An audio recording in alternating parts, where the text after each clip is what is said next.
Dobry wieczór. Tutaj William. Witajcie na sotygodniowym podsumowaniu polskich i irlandzkich wiadomości ze mną, William Murphy. Our main focus this week is the political crisis which has engulfed the Polish government since last Friday, threatening its very survival.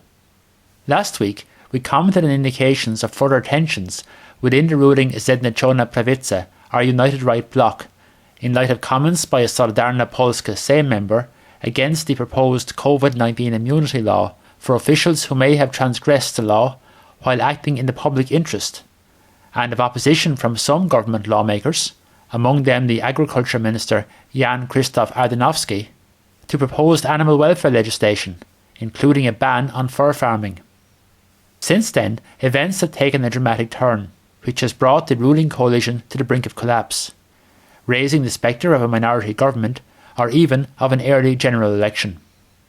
So much for predictions that Poland will enjoy a boring 3 years politically after the presidential election brought the cycle of recent elections, regional, European, parliamentary and presidential, to a conclusion. It's been widely reported that the dramatic events in the Sejm on Friday evening over the animal welfare bill, as well as the difficulties over the proposed immunity law, are not just about the merits or otherwise of individual proposals, but rather reflect the power struggle within the Zjednoczona Prawica, both over the policy direction of the government and the long-term succession to Prawo i Sprawiedliwość chairman Jarosław Kaczyński, between Prime Minister Mateusz Morawiecki and Justice Minister Zbigniew Ziobro as the de facto leader of the political right in Poland. On Friday, in the aftermath of farmers' protests in Warszawa earlier in the week, the Sejm voted on the animal welfare bill, very much a personal crusade of the animal-loving Jarosław Kaczyński, including the ban on fur farming, which would close down the industry in Poland. Before the vote, PiS imposed party discipline on the members of its parliamentary club, including those elected on its list from Porozumienie and Solidarna Polska, making clear that any member of the ruling coalition who failed to support the bill would be suspended from the PiS parliamentary club. The bill passed overwhelmingly with the support of the vast majority of opposition legislators, except those of Konfederacja, which robustly opposed the legislation. However, there was a major rebellion within the ranks of the ruling coalition, with 38 legislators voting against the bill. The rebels included the Agriculture Minister himself, Krzysztof Ardanowski.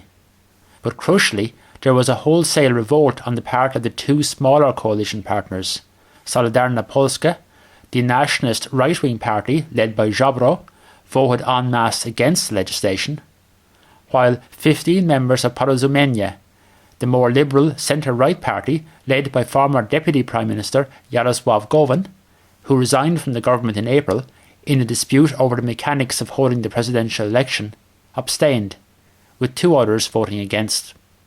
Prawo i Sprawiedliwość, having earlier shelved the COVID-19 immunity law, designed to protect officials who may have stepped outside the law in the fight against COVID-19, but which was suspected by its critics of merely being a device to cover up alleged wrongdoing which may already have taken place, reacted with fury.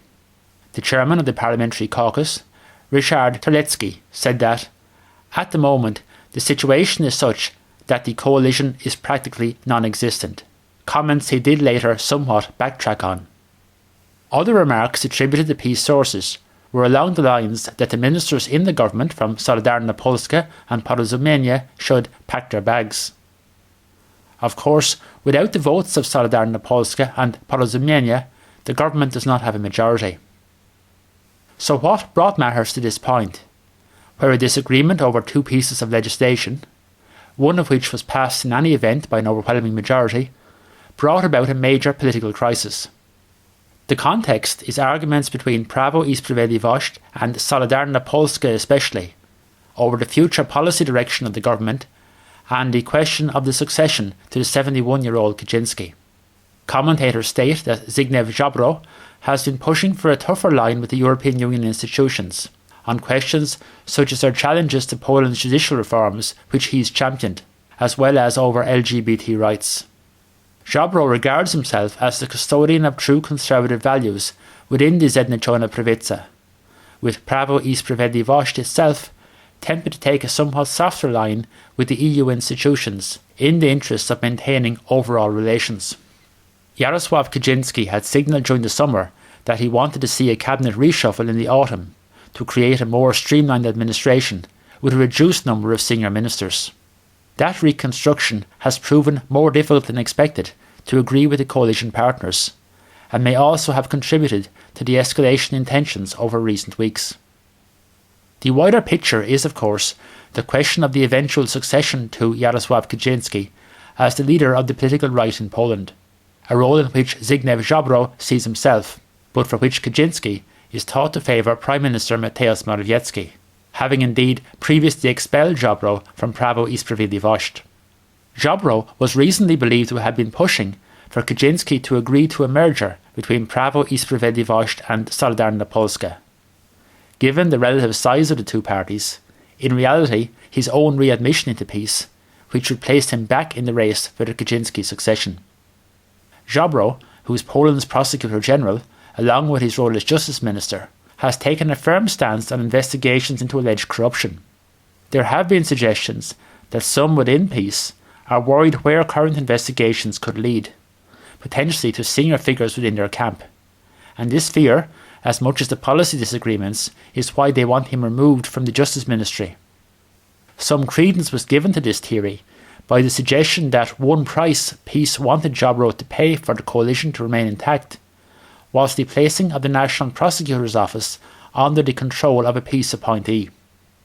Ziobro's supporters argue that his dismissal or enforced resignation would be a gift to the European Union and the government's critics, for many of whom Ziobro is a hate figure. It would, of course, lead to the exit of Solidarna Polska from the government and reduce it to minority status. While the political crisis caused by the vote in the Sejm didn't abate over the weekend, Zbigniew Ziobro, for his part, stressed that Solidarna Polska was a loyal part of the United Right and said he hoped for a negotiated resolution of the crisis. PiS's top leadership met on Monday afternoon to review their options. There was no announcement afterwards, but there did appear to have been a softening of their line with the two smaller parties, with one comment being that they'd have to reduce their expectations. Following a meeting between Kaczynski and Ziobro on Monday night, it was anticipated that a decision on the future of the government would come before the end of the week. On Tuesday, a PiS spokesperson said they were awaiting the response of Solidarna Polska to their conditions, stressing it wasn't an ultimatum for continuing the coalition. For Zbigniew Ziobro, his political future prospects outside of the Zjednoczona Prawica would look to be considerably diminished. He would face the risk, as is also the case for Porozumienie, that many of their same members elected on the PiS election list would drift across to the larger party. One option, rather than going it alone, would be to tie up with Konfederacja on the right, with the objective of providing a major electoral challenge to PiS on their right flank. For PiS, they would have a range of options were either or both of the smaller parties to exit the coalition. One which might be appealing, but is inherently risky, would be an early election. Another would be to seek to continue in office on a vote-by-vote basis as a minority government, though it's difficult to see such a scenario lasting for the full term of the Sejm. There has even been talk, perhaps unlikely, of a tie-up with the centrist Polish People's Party. The position of Porozumienie, whose deputies in the main abstained in the vote on the Animal Welfare Bill, is also in question.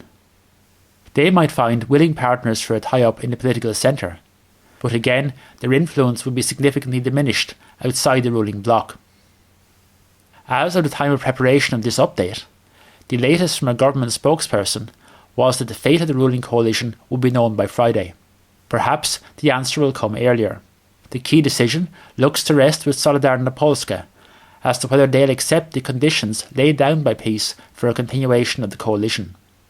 A new opinion poll may help to temper any rash actions, with PiS looking unlikely to benefit from an early election with 36% support, and the two smaller parties facing electoral wipeout with just 2% each.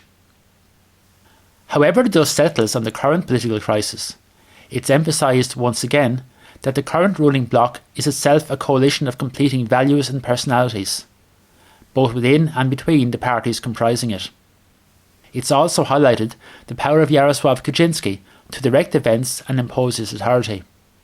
The ultimate outcome of the government crisis will likely have a major impact on the future political direction of Poland, both domestically and internationally, over the next number of years. To wszystko na ten tydzień. Zapraszam na kolejne podsumowanie za tydzień o te same porze. Dobranoc.